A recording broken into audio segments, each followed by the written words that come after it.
the Thehiobrothers. Is it gonna be a mere curse or a mere bless today? I don't know, man. You're just gonna have to see. You know, I don't really claim any mere curses or mere blesses. We'll just see.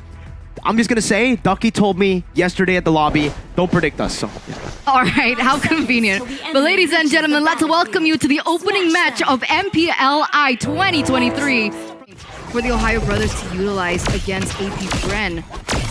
In the laning phase, a Uranus and a Phobius. What is that gonna look like? But wait a minute, best player one. There's some damage, best player one, just getting deleted in the first minute of the game. You need lockdown. Once you get that, Nolan is free. The first actual real international tournament after the patch, and this is why we're already seeing it delayed. Ogwen, Tyrant's Revenge and the Tyrant's Rage connecting on the Super Shark, who's now forced to flicker out. Kaltizi burns the Fracture, and AP Bren get a big W here against the Roamer.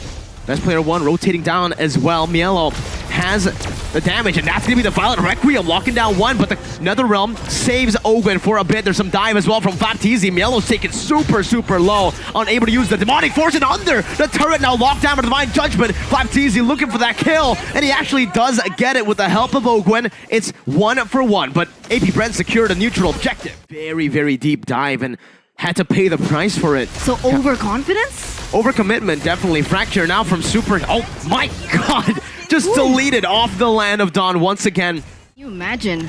Zaya already actually munching out on that turret in the top side. Phew. He's trying to defend it for his life, but he can't. They gotta let it go. So in this exchange, AP Bren, they lose that gold lane, but in the middle, has to burn Flicker, and that's going to be the jump again with the Requiem comboed in. NetherRealm still ready, but it's going to be used up in the last second. Ogwen gets popped and pulled out of the NetherRealm, and that's another kill going to TOB for free. TOB to give Zia even more space down below to bully Flapteezy. Ogwen just gets a Tyrant's Revenge, goes in for Tyrant's Rage as well. It's a good lockdown as well. Best player one running away, Spatial Migration, and the clone gets him out to safety. A bit more utility in these fights.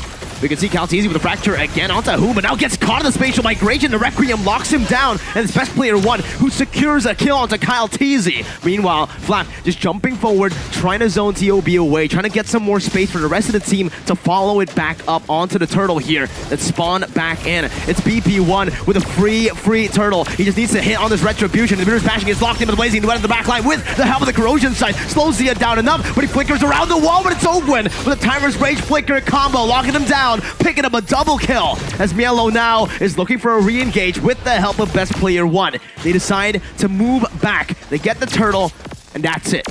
Well, for the side of TOB, they can look for it, and this is exactly it, the Flicker Divine Judgment, but it's only onto Flapteezy, who has a lot of help with the Consecration and another realm already, but that's two big resources burned out.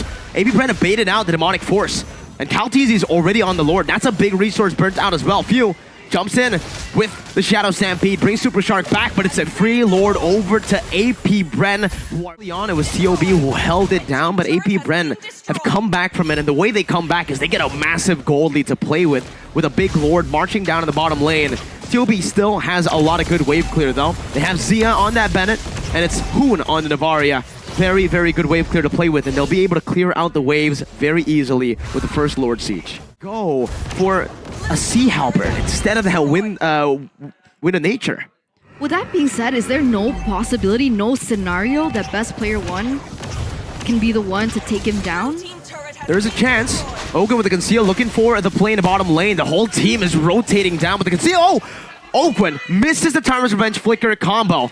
Zia dashes out now. The team is there to help him out, but he already used the Flicker earlier. That's the Astral Echo coming down. Super Shark flickering forward just to buy a little more space as Zia is still kiting back. But look at that Nolan jumping to the black. That's a Fracture to take Zia down. But the Demonic Force follows through as well. That's a double kill from the Nolan. With the help of the NetherRealm, he stays intact, and it's only Mielo left to defend. 1v5. Mielo gets taken down by Super Marco, and it's a wipeout for AP Bren. Wiped out straight into the first match of MPLI 2023. Ladies and gentlemen, this is what makes champions. This is what gave them the championship back at MPLPH, and they're looking for the end. 14 minutes.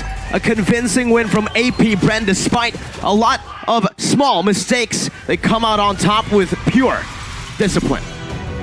Wow. Kyle Teasy and Nolan. What a flank. That was beautiful. That was a wonderful play coming in from him in the final second. A beautiful flank to end that team fight and just make it a non-factor for the Ohio brothers who, up until that point, I would say still had a chance in the late game. It was a stomp from the mid-game onwards, like we said earlier. The early game was a bit closer. Zio was able to get a solo kill in lane. Despite the loss, TOB looked okay. They looked decent. They looked like they were able to hold it down for a bit. But you can definitely see the difference in playstyle, the difference in class for right now. AP Bren on a different level.